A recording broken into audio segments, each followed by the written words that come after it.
The best VPN for gaming doesn't exist.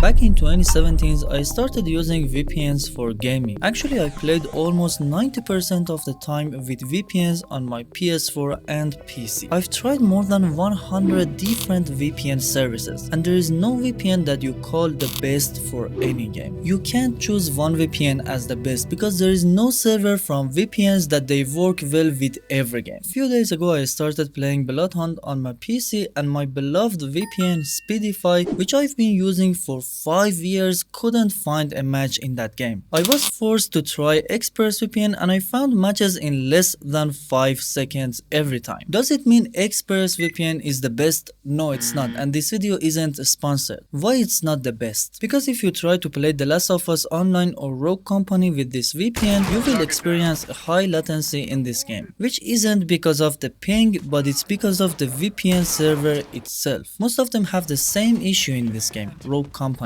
But when you use Speedify, you will not see any issues in this game with any server. Does it mean Speedify is the best? No. What you should be looking for is which online game you play the most and find a VPN that is the best for that game, and when you want to start a new game, you may need to buy a new VPN for that. The good thing is most of famous VPNs let you cancel them in the first 30 days. So you can buy them, test them and see which one is the best and cancel the rest. But there are a few factors you have to consider at the very first when you buy a new VPN. They are ping, jitter, NAT type, packet loss, interpolation delay, and supporting streaming services if you use them. Ping. For the ping, you have to check which servers are you going to use for your gaming, connect to a few close countries and check if you have a good ping to the VPN server. Which one will give you the lowest ping? Some VPNs like Express has an option to test all servers ping before connecting to them, which is good. Jitter. Jitter depends on how fast your connection is and if it's a mobile network or home connection. But sometimes VPN servers are bad and your ping isn't stable. What that means is when you see your ping, usually it has to be stable if your connection is stable. If it's 100, it should be 99, 98, 102, 101. Your jitter is 3 milliseconds here. The lowest ping is 99 and the highest 102. It's a good value. But if the VPN server isn't fast enough or bad, you may see your ping changing all the time, like 100, 143,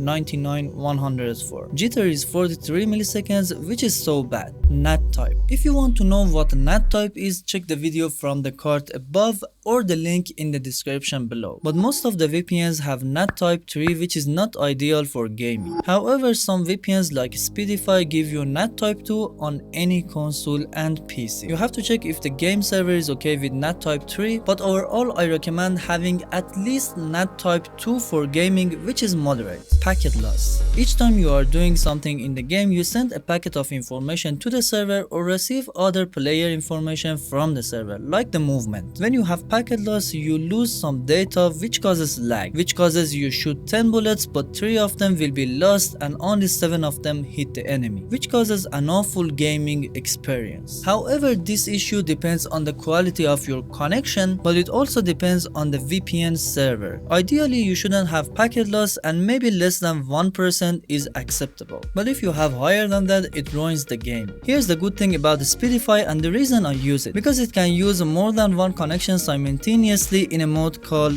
redundant. In this mode, it uses data from my home connection and 4G connection simultaneously, so if my home connection loses a packet, it sends that through my 4G connection. It uses a lot of data, by the way. Still, you can make sure every bullet hits the enemy and they will not disappear. Streaming. If you use a VPN for Netflix, Disney Plus and other services, you must check if they support it. For example, Speedify is not good since they don't work with these services, but ExpressVPN or NordVPN are two of the best choices. How to use it on console? Now it comes to an important question. If you're a console gamer, what is the best way to use VPN on your console? Don't worry, I already made this playlist for you with more than 5 methods for using VPN on any gaming console. You can check it from the card above or the link link in the description down below. Now the final thoughts and what is my choice. First things first, if you don't have an issue with your standard connection for gaming and people don't boot you in the games, use your standard connection unless you have problems in the games or want to play on a different server to get easier lobbies. Now if you want to get a VPN for gaming, my first choice is Speedify. It has a free test without an account and you can combine connections with that redundant mode. It's my first choice for Call of Duty and Warzone. My second choice is ExpressVPN because it's fast and works the best with some games and most streaming services. They have an excellent support team 24/7. Right now I have both Speedify and ExpressVPN. I'm not rich and I share the VPN account with 4 more of my friends, so I only pay around $2 per month for both of them. But if you decide to use a VPN for any reason, there is a way to get a lower ping and fix lag by using DNS and VPN, which I explained in this video. So you can go here and check it out to learn how to use VPN and DNS. I'll catch you there.